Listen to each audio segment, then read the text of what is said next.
నమస్తే, welcome to city cable news. ముందుగా headlines చూద్దాం.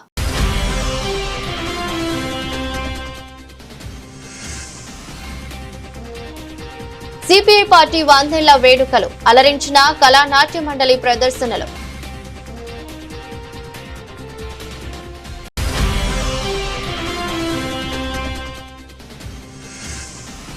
యక్షగాన కళాకారులను ప్రభుత్వం ఆదుకోవాలని విజ్ఞప్తి చేసిన జిల్లా కళాకారుల బృందం.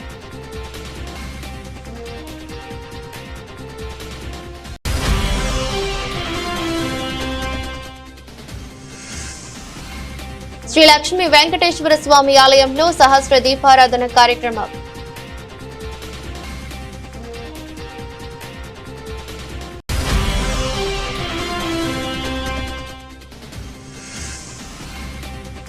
తంగళ్లపల్లి మండల కేంద్రంలో కారు ప్రమాదం, మహిళా మృతి.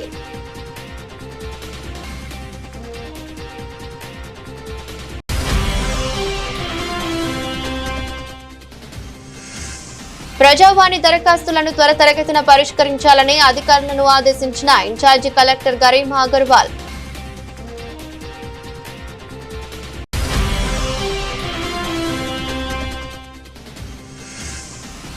బాధితులకు సత్వర న్యాయం కోసమే గ్రీవెన్స్ డే కార్యక్రమమని వెల్లడించిన జిల్లా ఎస్పీ మహేష్ పి గీతే.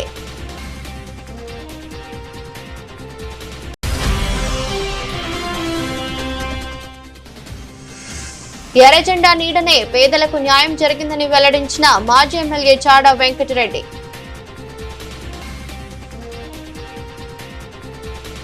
దేశ చరిత్రలో ప్రజా సంఘాలను ఏర్పాటు చేసి పేదలకు న్యాయం చేసిన ఏకైక పార్టీ సిపిఐ పార్టీ అని రాష్ట్ర మాజీ ప్రధాన కార్యదర్శి మాజీ ఎమ్మెల్యే చాడా వెంకటరెడ్డి అన్నారు. ఈ రోజు 100 ఏళ్ల సిపిఐ ప్రజా జాతలో భాగంగా పట్నంలో కళా ప్రదర్శన నిర్వహించారు. భారత కమ్యూనిస్టు పార్టీ అనేక పోరాటాల ద్వారా ఈ దేశంలో పేదల పక్షపాతి పార్టీగా నిలిచిందని వెంకటరెడ్డి అన్నారు. సుదీర్ఘమైన చరిత్ర కలిగిన పార్టీ ఎప్పుడు రైతులు, నిరుద్యోగులు, ప్రజా సమస్యలపై పోరాటం చేసిందన్నారు. ప్రశ్నించే గొంతులను నొక్కేయాలని చూస్తున్న ప్రతిసారి ప్రభుత్వ విధానాలకు వ్యతిరేకంగా నిరంతరం ప్రజల పక్షాన పోరాడుతూనే ఉందన్నారు. ఖమ్మంలో నిర్వహించే సిపిఐ పార్టీ 100 ఏళ్ల చరిత్ర పార్టీ సన్నాహక సమావేశానికి భారీగా తరలి రావాలని పిలుపునిచ్చారు. కార్యక్రమంలో జాతీయ కార్యవర్గ సభ్యులు కలవేణి శంకర్, ఏఎస్ఎఫ్ రాష్ట్ర అధ్యక్షులు మణికంఠరెడ్డి, డిహెచ్పిఎస్ రాష్ట్ర కార్యదర్శి మారుపాక అనిల్, ప్రజా నాట్య మండలి పల్లె నరసింహ, రాష్ట్ర సహాయ కార్యదర్శి తక్కలపల్లి శ్రీనివాస్, సిపిఐ జిల్లా కార్యదర్శి మంద సుదర్శన్, జిల్లా కార్యవర్గ ఏఐటియుసి జిల్లా ప్రధాన కార్యదర్శి కడారి రాములు, ఏఐటియుసి జిల్లా అధ్యక్షులు అగ్న వేదు, తీపిరెడ్డి, తిరుపతి రెడ్డి, జిల్లా కార్యవర్గ సభ్యులు సావనపల్లి మల్లేశం, విద్యార్థి సంఘం నాయకులు మంద అనిల్, కుర్ర రాజేష్, ఆదిత్య, ఒడ్డేపల్లి లక్ష్మణ్, మంత్రి చంద్రయ్య, కార్మిక సంఘం నాయకులు బచ్చుపల్లి శంకర్, చేరాల రవి, సుంకనపల్లి శాంత, కొంక విజయ్ పాల్గొన్నారు. రాష్ట్ర సహాయ కార్యదర్శి తక్కలపల్లి శ్రీనివాసరావు గారు, రాష్ట్ర కార్యదర్శి సభ్యులు కడవె శంకర్ గారు, మరి డిహెచ్పిఎస్ నాయకులు ప్రధాన కార్యదర్శి అనిల్ కుమార్ గారు, ఏఎస్ఎఫ్ రాష్ట్ర అధ్యక్షులు మణికంఠరెడ్డి గారు, అలాగే పల్లె నరసింహ గారు, పర్యాటక మండలి రాష్ట్ర ప్రధాన కార్యదర్శి లక్ష్మణ గారు, అలాగే ఓయిస్ పార్టీ 100 ఏళ్ళు 100 ఏళ్ల సందర్భంగా రాష్ట్ర వ్యాప్తంగా 3 జాతాలు నిర్వహిస్తూ ఉంది. అందులో భాగంగా ఇందాక చెప్పినట్టు జోడగట్టి వచ్చినటువంటి బస్సు సిరిసిల్లలో ఘనమైన స్వాగతం పలికినటువంటి మీ అందరికీ మా వైపు నుంచి ఉదయపడినటువంటి నమస్కారాలు, ఉత్తరాబంధాలు తెలియపరుస్తూ ఉన్నాను. ఈ రోజున చూస్తూ ఉన్నాం, 100 ఏళ్ల కింద ఈ దేశానికి స్వాతంత్రం లేదు. అప్పుడు మరి పూర్తిగా బ్రిటిష్ వర్షపాలన సాగుతుంది. అలాగే 550 సంస్థల్లో రాచరిక వ్యవస్థ సాగుతుంది. అందులో మన నిజాం నవాబ్, తెలంగాణ సంస్థానం, అలాగే కాశ్మీర్ సంస్థానం, మైసూర్ సంస్థానం, ఇట్లా అన్ని సంస్థానాలు. ఆ సందర్భంగా మరి భారత కమ్యూనిస్ట్ పార్టీ ఈ దేశానికి సంపూర్ణ స్వాతంత్రం కావాలా, వలస పాలన పోవాలా, రాజకీయ వ్యవస్థ అంతం కావాలని మొట్టమొదటి నివేదించింది. అంతేకాదు స్వాతంత్ర పోరాటంలో సంపూర్ణ స్వాతంత్రం కావాలి దేశానికి పిలిపించినటువంటి మొదటి పార్టీ భారత కమ్యూనిస్ట్ పార్టీ సిపిఐ అనే విషయాన్ని ఈ సందర్భంగా తెలియపరుస్తూ ఉన్నారు. ఆ సందర్భంగానే మరి అనేకమైనటువంటి కుట్ర కేసులు పెట్టారు బ్రిటిష్ వాళ్ళు. లేదంటే కుట్ర కేసు, కాన్పూర్ కుట్ర కేసు, పేసర్ పెట్టి మరి డాంగే గారు అనేక మందిని, మరి అజయ్ ఘోష్ ఇట్లాంటి వాళ్ళందరినీ కూడా జైల్లో పెట్టి నిబంధనలు పాటిస్తారు. అయినా మరి కమ్యూనిస్ట్ పార్టీ మరింత ఎంత అణిచేసి అంత ముందుకు పోయే లక్ష్యంగా మరి ముందుకు సాగుతూ ప్రజా సంఘాలను ఏర్పాటు చేసి ఏఐటీసీని అలాగే ఏఐకేఎస్ రైతు సంఘాన్ని, వ్యవసాయ కార్మిక సంఘాన్ని, విద్యా సంఘాన్ని, యువజన సంఘాన్ని, మహిళా సంఘాన్ని ఏర్పాటు చేసి ఈ దేశంలో ఓ ప్రత్యామ్నాయం అంటే ప్రజల హక్కుల కొరకు పోరాడడానికి సంఘాలు పెట్టి సంఘటన చేసినటువంటి ఘనత కూడా సిపిఐదే. మొట్టమొదట ఏ పార్టీ వాళ్ళు పెట్టింది లేదు ప్రజా సంఘాలని, సిపిఐ పెట్టిన తర్వాత అందరూ పెట్టుకున్నారు. సిపిఐ మరి 100 ఏళ్ళ నిండిన సందర్భంగా మీరు చూస్తూ ఉన్నారు. అనేక త్యాగాలు, అనేక పోరాటాలు, కార్మికులకు సంబంధించి ఏవి చూసి 29 కార్మిక హక్కుల చట్టాలు తీసుకొస్తే వాటిని రద్దు చేసి నరేంద్ర మోడీ 4 కోట్ల విభజించి సమ్మె హక్కులు అర్పించేస్తూ ఉన్నాడు. ఇంకోవైపున మరి మనందరం కూడా తెలుసు మరి వాళ్ళ కార్పొరేట్ సంస్థలు కూడికలు చేస్తూ ఉన్నారు. అలాగే వ్యవసాయ రంగానికి రైతులకు 3 సార్లు చట్టాలు తెచ్చి రైతులు ఆందోళన చేసి 750 మంది చనిపోయిన తర్వాత నిర్మించుకున్నారు, ఉపసంహరించుకున్నారు. ఇట్లా అన్ని రకాల సమస్యలు అంటే ప్రజలపై దాడి చేస్తున్నటువంటి జిఎస్టీ పన్నులు, వస్తువుల పన్నుతో ట్యాక్సుల నుంచి పెరిభారం అవ్వడం, పెట్రోల్ డీజిల్ ధరలు పెరిగిపోవడం, ఇంకా అనేకమైనటువంటి పద్ధతులలో దాడులు జరుగుతూ ఉన్నాయి. ఇంకోవైపున కార్పొరేట్ శక్తులు కూడా ఏం చేస్తూ ఉన్నారు. రైతులకు 1 పైసా మాఫీ చేయడు, మరి అలాగే కార్మికులకు సాయం చేయడు, లేదా హక్కుల నుంచి కాలరాస్తాడు, మరి ప్రశ్నించే గొంతుకలు నొక్కేస్తాడు, రాజాద్రోహం కేసు పెట్టి జైల్లో పెడతాడు, పోరాటాలు అంటూ మరి ఇలాంటి అంటే మన రాజ్యాంగంలో డాక్టర్ బిఆర్ అంబేద్కర్ గారు కొంతమంది రాజ్యాంగంలో అందరికీ మరి ప్రశ్నించే గొంతుకలు ఉండాల్సిన అవసరం ప్రజాస్వామ్యం అని చెప్పాడు. అటువంటిది ప్రశ్నించే గొంతుకలు ఇప్పుడు ప్రజాస్వామ్యం కాదు, కానీ ప్రజాస్వామ్యంలో ప్రశ్నించే గొంతుకలు నొక్కేస్తున్నటువంటి దుర్మార్గమైన పరిపాలన సాగుతుంది. అందుకనే వాళ్ళ దేశంలో ఉన్నటువంటి ప్రజలందరూ కూడా ఆలోచించాల్సిన అవసరం ఉంది. సిపిఐ 100 ఏళ్ల కాలంలో భూమి సమస్య తీసుకున్నది. నేను చాలా చెప్తా ఉన్నాను, భూమి సమస్య దున్నేవాడికి భూమి అన్న మొదటి పార్టీ భారతదేశంలో భారత కమ్యూనిస్ట్ పార్టీ. ఆ తర్వాతనే మరి భూమి సమస్య పరిష్కారమైంది. ఏ పార్టీలు ఎర్రజెండా పార్టీలే భూమి సమస్య ఉన్నాయి. అందుకని 10 లక్షల ఎకరాలు ఒక తెలంగాణ పంచినాం, దేశవ్యాప్తంగా 1 కోటి ఎకరాలు పంచినాం. అలాగే కార్మికుల చట్టాలు ఇచ్చినాం. అలాగే రైతులకు మరి సమగ్ర వ్యవసాయ కార్మిక చట్టం కావాలని, వ్యవసాయ కార్మికులకు అలాగే గిట్టుబాటు ధరలు, స్వామినాథులకు సిఫారసు అమలు చేయాలని రైతులకు, ఇలాంటి అనేక సమస్యలు, విద్యార్థులకు, యువకులకు అన్ని సమస్యల మీద నిరుద్యోగ సమస్యలు గుర్తు కావాలని అనేక సమస్యలు చేశాం. అందువల్ల ఈ సందర్భంగా నేను మనవి చేసేది ఏంటంటే భారత కమ్యూనిస్ట్ పార్టీ సుదీర్ఘ పోరాటం చేసింది. ఇవాళ బ్యాంకులు జాతీయంగా ఏంటంటే మళ్ళీ ఇప్పుడు బ్యాంకులను మళ్ళీ పెట్టుబడులకు అప్పచెప్పకుండా చేస్తూ ఉన్నారు. ఇవన్నీ కూడా పార్టీ యొక్క పోరాట పద్ధతిగానే వచ్చినాయి. అందువల్ల ఇవాళ ఈ దేశంలో మరి కమ్యూనిస్టులు చీలిపోయినందువల్ల 100 ఏళ్ళు అయింది. చాలా మంది ప్రశ్నిస్తూ ఉన్నారు, ఏమైనా మీకు అధికారులకు రాలేదు కదా అని ప్రశ్నించే వాళ్ళు ఉన్నారు. కానీ మనం చూస్తూ ఉన్నాం పూర్తిగా పెట్టుబడిదారీ వ్యవస్థలో ఎలాంటి ప్రజాస్వామ్యం ఎలాంటి వ్యవస్థ జరుగుతుందో మనం బీహార్ ఎన్నికలే ప్రూవ్ చేస్తూ ఉన్నాయి. ప్రపంచ బ్యాంకు కనుమరుగవుతున్న కళలను కాపాడే ప్రయత్నంలో భాగంగా అన్ని కులాలకు చెందిన కళాకారులను పెన్షన్స్ సౌకర్యం కల్పించి ప్రభుత్వం ఆదుకోవాలని కళాకారులు డిమాండ్ చేశారు. ఈ రోజు సిరిసిల్ల ప్రెస్ క్లబ్ లో ఏర్పాటు చేసిన మీడియా సమావేశంలో మాట్లాడారు. 2018 సంవత్సరం నుండి జిల్లాలోని అన్ని మండల కేంద్రంలో ప్రజా ప్రతినిధుల గ్రామస్తులందరి సమూహంతో రామాయణం, మహాభారతం, ఎల్లమ్మ, బ్రహ్మం గారి జీవిత చరిత్ర, పత్ర హరిశ్చంద్ర, భక్త మార్కండేయ నాటక ప్రదర్శనలు చేస్తున్నట్లు కళాకారులు వెల్లడించారు. తెలంగాణ ఉద్యమంలో కూడా పాటలు రాసి పాడారని, కరోనా సమయంలో పాటల ద్వారా ప్రజలకు అవగాహన కల్పించినట్లు తెలిపారు. ప్రభుత్వం తమ కళను గుర్తించి జీవనోపాధి కల్పించే విధంగా పెన్షన్ సౌకర్యం కల్పించాలని ప్రభుత్వానికి విజ్ఞప్తి చేశారు. సమావేశంలో రెడ్డి జిల్లా కళాకారుల సంఘం అధ్యక్షులు నాయని సత్యనారాయణ రెడ్డి, ప్రధాన కార్యదర్శి ఏ రెడ్డి వెంకట్, శ్రీరాములు, శ్రీనివాసాచారి, కోశాధికారి దర్శనాల శ్రీనివాసాచారి, తిరుపతి, లక్ష్మణ్ గౌడ్, మల్లేశం, మోహన్ రెడ్డి, బాబురెడ్డి, బాలయ్య గౌడ, జిన్నయ్య, మల్లయ్య, దేవరాజు, కరుణాకర్ రెడ్డి, బాలనర్సు పాల్గొన్నారు.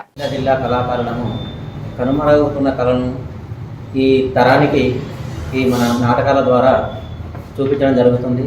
కావున ప్రభుత్వం మమ్మల్ని అన్ని విధాలుగా తీర్చిదిద్దాలని కోరడం, పెన్షన్ అయినా, యాగ అయినా, ఇంధనమైన ఏదో అన్ని విధాలు మాకు సహకరించాలని ప్రభుత్వాన్ని కోరడం. కళాకారుల ఐక్యత.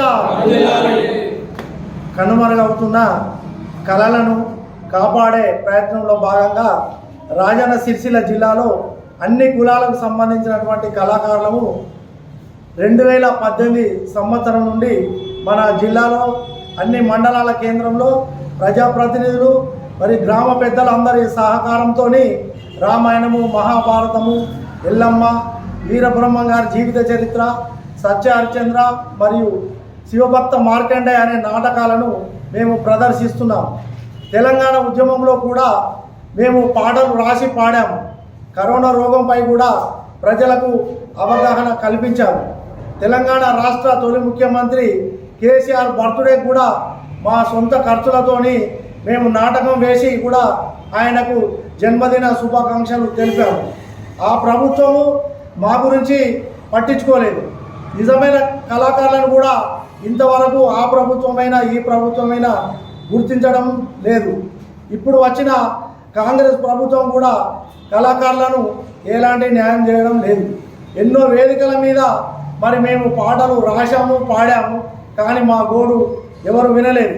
దయచేసి ఈ ప్రభుత్వం మాకు పెన్షన్ సౌకర్యం కల్పించి మరి కల్పించాలని కోరుచున్నాము. ప్రభుత్వం ఇచ్చిన మాట ప్రకారం కళాకారులకు మరి జాగా ఇస్తా అని జాగా ఇవ్వడం లేదు.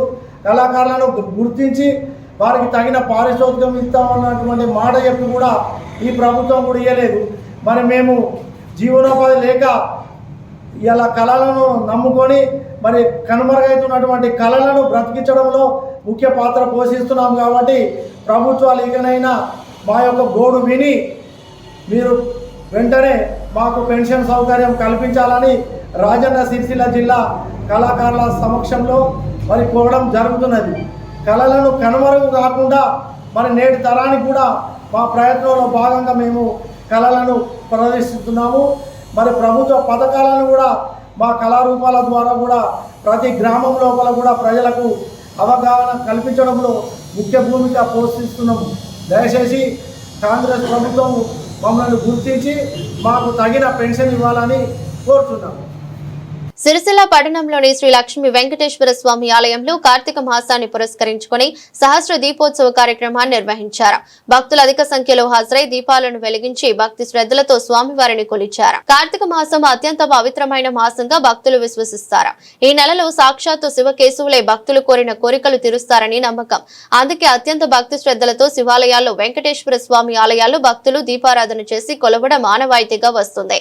వనభోజనాలు చేయడం, స్వామివారికి ఇష్టమైన తులసి మాలలతో ఆరాధించడం, దీపారాధన చేయడం వంటి కార్యక్రమాలు నిర్వహించడం వరిపాటిగా వస్తుంది. గోవిందనామ స్మరణతో ఆలయం మారుమ్రోగింది. భక్తులు స్వామివారి నిజ రూపాన్ని దర్శించుకుని పునీతులయ్యారు. కార్యక్రమంలో ఆలయ ఈవో, ఆలయ అర్చకులు, భక్తులు పాల్గొన్నారు.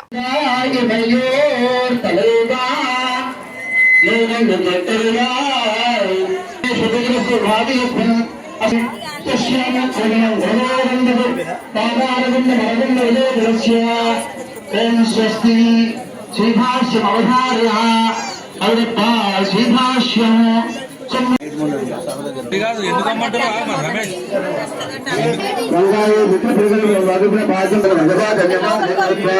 तस्मिन् वैकुण्ठाय व्रजानध्यै नमः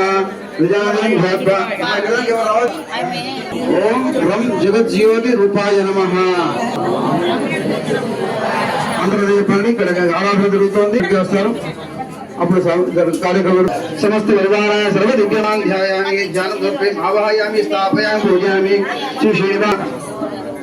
శ్రీనివాస బ్రహ్మ ఆవాహయామి స్థాపయామి పూజయామి శ్రీదేవి నమః.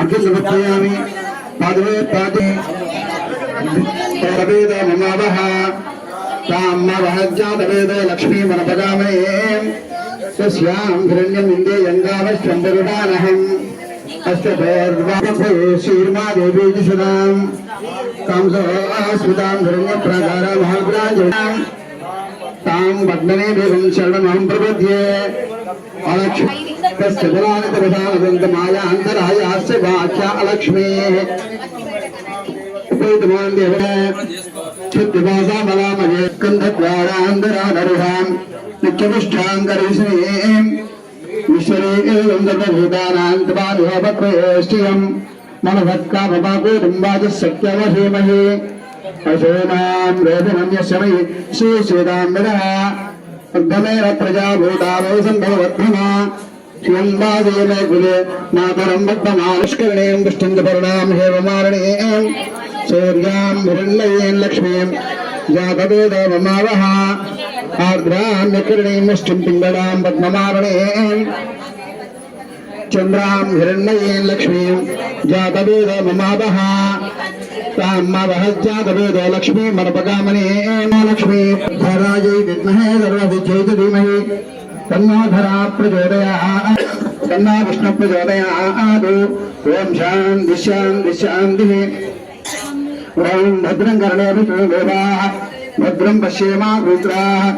వేగంగా ప్రయాణిస్తున్న కారు అదుపు తప్పి ఢీకొనడంతో మహిళకు గాయాల పాలై మార్గ మధ్యలో మృతి చెందిన సంఘటన తంగలపల్లి మండల కేంద్రంలో ఈ రోజు తెల్లవారుజామున చోటు చేసుకుంది. ఈ ఘటనలో మార్కండేయ దేవస్థానం ముందు గల కొండా లక్ష్మణ్ బాపూజీ విగ్రహ ర్యాంపు పూర్తిగా ధ్వంసమైంది. విద్యుత్ పోల్ ను ఢీకొట్టడంతో పాక్షికంగా దెబ్బతింది. తంగలపల్లి మండల కేంద్రంలోని రాజీవ్ విగ్రహం వద్ద గల డివైడర్ ను హైదరాబాద్ నుండి సిరిసిల్ల వైపు వస్తున్న కారు వేగంగా ఢీకొట్టడంతో వాహనం అదుపు తప్పి అందులో బెలూన్స్ ఓపెన్ కావడంతో డ్రైవింగ్ చేస్తున్న నోమల్ అనే వ్యక్తి విద్యుత్ స్తంభాన్ని ఢీకొట్టాడు. దీంతో కారు టైరు ఎగిరిపడి అక్కడే ఉన్న బుచ్చవ్వ అనే మహిళకు తాకింది. తీవ్ర గాయాల పాలైన ఆమె ఒక్కసారిగా కుప్పకూలిన కూలింది. గమనించిన స్థానికులు 108 కు ఫోన్ చేశారు. క్షతగాత్రులను వాహనంలో జిల్లా ఆసుపత్రికి తరలించారు. పరీక్షించిన వైద్యులు కరీంనగర్ సిఫారసుగా చేశారు. మార్గ మధ్యంలో బుచ్చవ్వ మృతి చెందినట్లు వైద్యులు ధృవీకరించారు. కాగా సంఘటన స్థలాన్ని సిరిసిల్ల రూరల్ సీఐ మొగిలి పరిశీలించారు.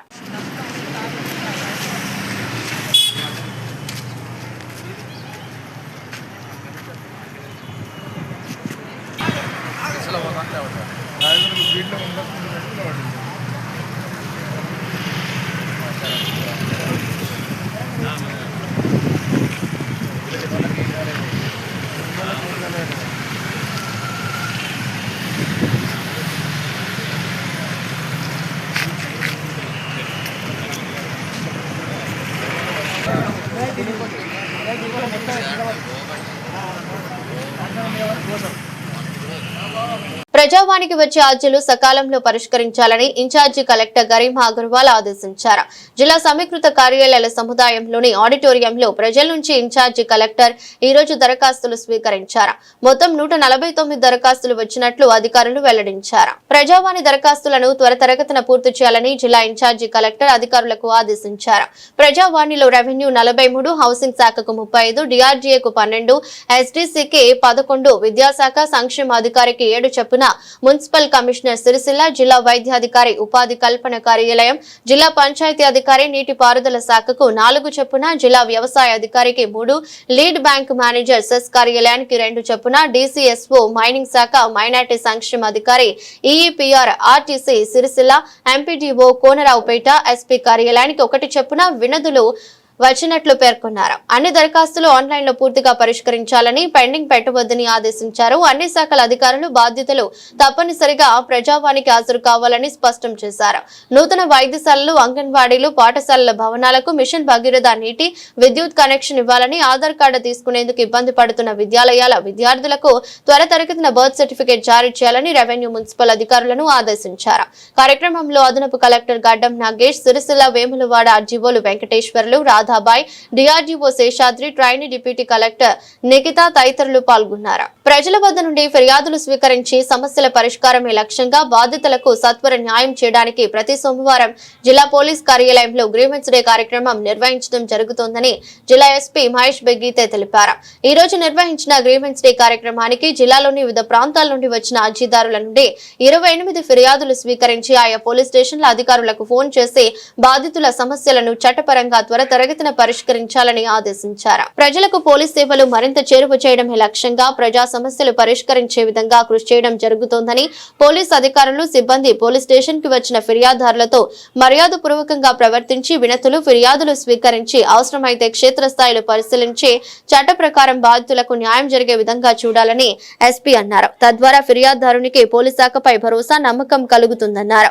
గ్రీవెన్స్ డేలో వచ్చిన ఫిర్యాదులు ఆన్లైన్ లో పొందుపరుస్తూ ఏ మేరకు పరిష్కారం అయ్యాయో ఎప్పటికప్పుడు సమీక్షించుకుంటూ ప్రజలకు మరింత సమర్థవంతంగా సేవలు అందించడం జరుగుతుందని అన్నారు.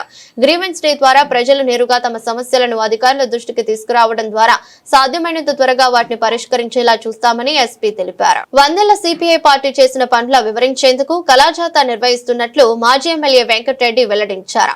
ఈ రోజు సుభాష్ నగర్ లోని సిపిఐ పార్టీ కార్యాలయంలో ఏర్పాటు చేసిన మీడియా సమావేశంలో మాట్లాడారు. దేశ స్వాతంత్ర పోరాటంలో రైతు కూలీ సంఘం, విద్యార్థి సంఘం, కార్మిక కర్షక అన్ని వర్గాలను ఏకం చేసి ప్రముఖ పాత్ర పోషించిందని వెంకటరెడ్డి అన్నారు. పేద బడుగు బలహీన వర్గాలకు అండగా నిలిచి 1000 ఎకరాల భూములను పెంచిపెట్టిన ఘనత సిపిఐ పార్టీదని అన్నారు. ఎర్రజెండా నీడన ఎన్నో పోరాటాలు పురుడు పోసుకున్నాయని ధీమా వ్యక్తం చేశారు. సమావేశంలో రాష్ట్ర జిల్లా సిపిఐ నాయకులు, విద్యార్థి వామపక్ష నాయకులు పాల్గొన్నారు. వచ్చినటువంటి సిపిఐ రాష్ట్ర సహాయ కార్యదర్శి తక్కలపల్లి శ్రీనివాసరావు గారు, అదే రకంగా సిపిఐ మాజీ జాతీయ కార్యవర్గ సభ్యులు, మాజీ ఎమ్మెల్యే చాడా వెంకటరెడ్డి గారు, అదే రకంగా జాతీయ కార్యవర్గ సభ్యులు, రాష్ట్ర నాయకులు కలవేని శంకరన్న గారు, అదే రకంగా సిపిఐ రాజన్న సిరిసిల్ల జిల్లా కమిటీ సభ్యులు కళా రాములు, అజ్జవేణు, పడ్డపల్లి లక్ష్మణ్ తదితరులు, అదే రకంగా ఏఐఎస్ఎఫ్ జిల్లా కార్యదర్శి మంద అనిల్ అందరూ కూడా ఈ యొక్క పత్రికా విలేకరుల సమావేశంలో పాల్గొనడం జరిగింది. సందర్భం ఏంటంటే భారత గడ్డపైన సిపిఐ పార్టీ ఆవిర్భవించి 100 సంవత్సరాలు పూర్తయిన సందర్భంగా డిసెంబర్ 26న ఖమ్మం జిల్లా కేంద్రంగా జరుగుతున్నటువంటి లక్షలాది మందితో జరుగుతున్నటువంటి భారీ బహిరంగ సభను విజయవంతం చేసే క్రమంలో మరి రాష్ట్ర వ్యాప్తంగా జరుగుతున్నటువంటి బస్సు జాతాలు ఈరోజు రాజన్న సిరిసిల్ల జిల్లాకు నిన్నటి రోజు మరి వేములవాడకు చేరుకోవడం జరిగింది. ఈరోజు ఉదయం మళ్ళీ సిరిసిల్ల నుండి మొదలుకొని మరి తిరిగి కరీంనగర్ వగైరా జిల్లాలకి కూడా చేరుకునే సందర్భంలో ఈరోజు మరి ఈ యొక్క జాతీయ సిపిఐ మహాసభలను ఉద్దేశించి ముగింపు మహాసభను ఉద్దేశించి కామ్రేడ్ తక్కలపల్లి శ్రీనివాసరావు గారు మాట్లాడాల్సిందిగా కోరుతున్నారు. జోడేఘాట్లో ప్రారంభమైనటువంటి బస్సు యాత్ర సిరిసిల్లకు రావడం జరిగింది. సరే, ఈ జాతా ఉద్దేశాన్ని జిల్లా కార్యదర్శి గారు చెప్పారు. 100 సంవత్సరాలు ఈ దేశం లోపల మరి ఆవిర్భవించి ఒక పోరాటాల పార్టీ భారత కమ్యూనిస్ట్ పార్టీ 100 సంవత్సరాలు పూర్తి చేసుకొని ఈ దేశంలో ముఖ్యంగా పేద ప్రజల కోసం, కార్మికుల కోసం, అన్ని వర్గాల ప్రజల కోసం పోరాటాలు చేసినటువంటి ఏకైక పార్టీ భారత కమ్యూనిస్ట్ పార్టీ 100 సంవత్సరాలు పూర్తి చేసుకొని ముందుకు వెళ్తా ఉంది. అయితే ఈ రోజు ఉన్నటువంటి పరిస్థితుల్లో కేంద్రంలో కానీ రాష్ట్రంలో కానీ అనేక పార్టీలు అధికారంలోకి వచ్చినాయి. అధికారంలోకి వచ్చిన తర్వాత ఏదో అన్ని మాటలు చెప్పి ఈరోజు చెప్పినటువంటి మాటలు అమలు చేయకుండా, దేశ ప్రజలను పట్టించుకోకుండా కేవలం వాళ్ళ కుర్చీ కాపాడుకోవడానికి అనేక మరి పద్ధతుల్లో ఈ బూర్జువా రాజకీయ పార్టీలు చేస్తూ ఉన్నాయి. ఈరోజు ఉన్నటువంటి బీజేపీ పార్టీ అదే పద్ధతిలో పోతూ ఉంది. ముఖ్యంగా బీజేపీ పార్టీ మతం ముసుగు లోపల మేమే దేశభక్తులు అనేటువంటి ఒక పద్ధతుల్లో వాళ్ళు మిగతా వాళ్ళంతా దేశద్రోహులు, మేము దేశభక్తులు అని గొప్పలు చెప్పుకుంటా ఉన్నారు. ఈ దేశ స్వాతంత్ర ఉద్యమం జరిగిన నాడు బీజేపీ అసలు ఎక్కడ లేదు. ఈ దేశ స్వాతంత్రంలో ప్రాణాలు, అనేక మంది కార్యకర్తల ప్రాణాలు అర్పించింది భారత కమ్యూనిస్ట్ పార్టీ. అలాంటి భారత కమ్యూనిస్టులను దేశద్రోహులుగా చిత్రీకరించేటువంటి ప్రయత్నం బీజేపీ చేస్తూ ఉంది.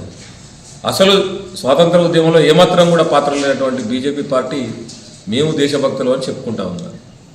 అసలు బీజేపీ పార్టీ ఈరోజు అధికారంలో ఉండి కేవలం పెట్టుబడిదారు వర్గాలకు కొమ్ము కాస్తూ ఉన్నది. పెట్టుబడిదారు వర్గాలకు అనుకూలమైనటువంటి నిర్ణయాలు తీసుకుంటా ఉన్నారు. వేల కోట్ల రూపాయల డబ్బులను మరి వాళ్ళకి ఇచ్చినటువంటి రుణాలను మాఫీ చేస్తూ ఉన్నారు. ఎవరైతే దొంగలు మరి బ్యాంకుల దగ్గర రుణాలు తీసుకొని ఎగవేసి విదేశాలకు పారిపోతే కనీసం వాళ్ళ మీద చర్యలు తీసుకోకుండా ఈరోజు గొప్పలు చెప్పుకునేటువంటి పరిస్థితి బీజేపీ పార్టీ చేస్తూ ఉన్నది. అన్నిటినీ ఈరోజు కోర్టులను కానీ, లేదంటే ఎలక్షన్ కమిషన్ కానీ, ఈడీని కానీ, సిబిఐని కానీ, వీటన్నిటినీ కూడా చేతిలో పెట్టుకొని రాజకీయాలు చేస్తూ ఉన్నది. ఎన్నికల్లో ఈరోజు గెలుస్తూ ఉన్నదంటే ఎన్నికల కమిషన్ ఎన్నికల్లో ఎన్ని రకాల అవకతవకలు జరుగుతూ ఉన్నాయి, దొంగ ఓట్లు ఏ రకంగా జరుగుతాయి అంతా ప్రజలకు తెలుసు. అయినా కూడా నిస్సిగ్గుగా ఈరోజు బీజేపీ పార్టీ వివరిస్తూ ఉన్నది. ఎన్నికల కమిషన్ కూడా నిస్సిగ్గుగా తక్కలపల్లి శ్రీనివాసరావు గారు చెప్పినట్టుగా సిపిఐ జయంతి ఉత్సవాలను పురస్కరించుకొని మొత్తం రాష్ట్ర వ్యాప్తంగా 3 జాతాలు బయలుదేరినాయి. అందులో జేడఘాట్ నుంచి ఒక జాత, బాసర నుంచి ఒక జాత, అలాగే గద్వాల నుంచి ఒక జాత. ఈ 3 జాతాలు కూడా 24 వరకు ఖమ్మం చేరుకున్నాయి. ఈ జాతాల ప్రధాన ఉద్దేశం ఏంటంటే భారత కమ్యూనిస్ట్ పార్టీ 100 ఏళ్ళ పూర్తి చేసుకున్న సందర్భంగా పండుగ చేసుకుంటాం. అయితే 100 ఏళ్లలో కమ్యూనిస్ట్ పార్టీ ప్రజలకు ఏం మేలు చేసింది, ప్రభుత్వాలతో ఎలా పోరాడింది, ఎలాంటి హక్కులు సాధించింది, ఈ విషయాల్ని ప్రజలు ఈ తరానికి తెలియపరచాలని లక్ష్యంతో ఈ యాత్రలు చేస్తారు. అయితే ప్రధానంగా ఆలోచించుకోవాల్సింది 100 ఏళ్ల కింద ఈ దేశానికి స్వాతంత్రం లేదు, బ్రిటిష్ వలసపాలన ఉన్నది, అలాగే రాచరిక వ్యవస్థ ఉంది 550 సంవత్సరాల్లో. ఆనాడు సంపూర్ణ స్వాతంత్రం కావాలి ఈ దేశానికి, అలాగే శ్రమకు దగ్గర ఫలితం రావాలి. 1917లో తొలి రష్యాలో కమ్యూనిస్ట్ ప్రభుత్వం ఏర్పడిన తర్వాత ఆ ప్రభావం అంతా కూడా మొత్తం ప్రపంచవ్యాప్తంగా పడింది. కాబట్టి మార్క్సిజం అనే సిద్ధాంత పునాదుల మీద ఇక్కడ స్థాపించబడి సంపూర్ణ స్వాతంత్రంగా అనిపించింది. బ్రిటిష్ వర్షపాలన పోవాలి, సామంతరాజులు పోవాలి, రాజరికం పోవాలి, భూస్వాములు అలాగే దేశముఖులు జమీందారుల జాగీర్దారులు అంతం కావాలి, వెట్టి చాకరీ రద్దు కావాలి, అయాని బాంచన్ కాలం దురాగతం పోవాలి. ఇలాంటి అంశాలపైన ఆనాడు పార్టీ పోరాడింది. అయితే ప్రభుత్వాలు కూడా అనేక కేసులు పెట్టారు, జైల్లో పెట్టారు, కుట్ర కేసులు పెట్టారు. అంటే కుట్ర కేసు బనాయించారు, కాన్పూరు, పేషావారు, మీరట్ కుట్ర కేసులు. అయినా 8 ఏళ్ళు 10 ఏళ్ళు ఉన్నా ఎలాంటి ఇది మరి ప్రభుత్వానికి లొంగలేదు, గట్టిగా నిలబడ్డారు. కార్మిక సంఘాలు, కర్షక సంఘాలు, రైతు సంఘాలు, కూలీ సంఘాలు, విద్యార్థి యువజన మహిళా సంఘాలు పెట్టి ప్రజలు చైతన్యపరిచి ఈ స్వాతంత్ర పోరాటంలో ప్రధాన పాత్ర పోషించింది.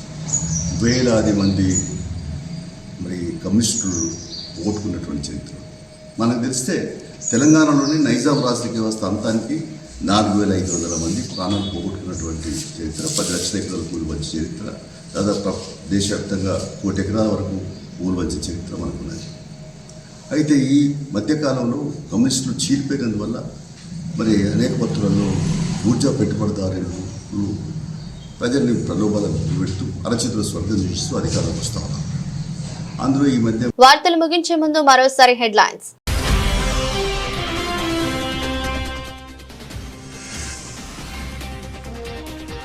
సిపిఐ పార్టీ 100 ఏళ్ల వేడుకలు, అలరించిన కళా నాట్య మండలి ప్రదర్శనలు.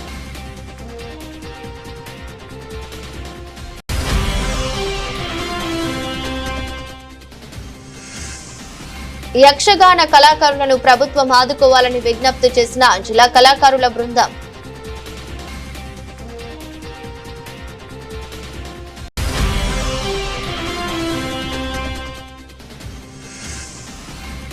శ్రీ లక్ష్మీ వెంకటేశ్వర స్వామి ఆలయంలో సహస్ర దీపారాధన కార్యక్రమం.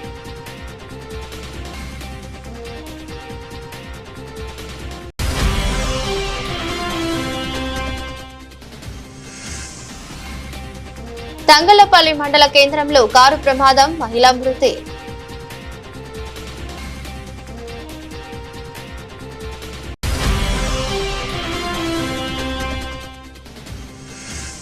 ప్రజావాణి దరఖాస్తులను త్వరితగతిన పరిష్కరించాలని అధికారులను ఆదేశించిన ఇన్ఛార్జి కలెక్టర్ గరీమా అగర్వాల్.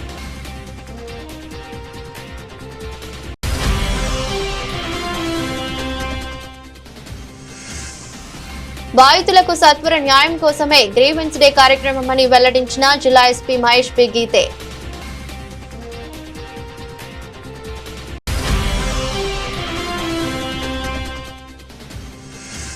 ఎర్రజెండా నీడనే పేదలకు న్యాయం జరిగిందని వెల్లడించిన మాజీ ఎమ్మెల్యే చాడా వెంకటరెడ్డి. ఇది రోజు బులెటిన్. మరో బులెటిన్ లో మళ్ళీ కలుద్దాం. అంతవరకు సెలవు, నమస్కారం.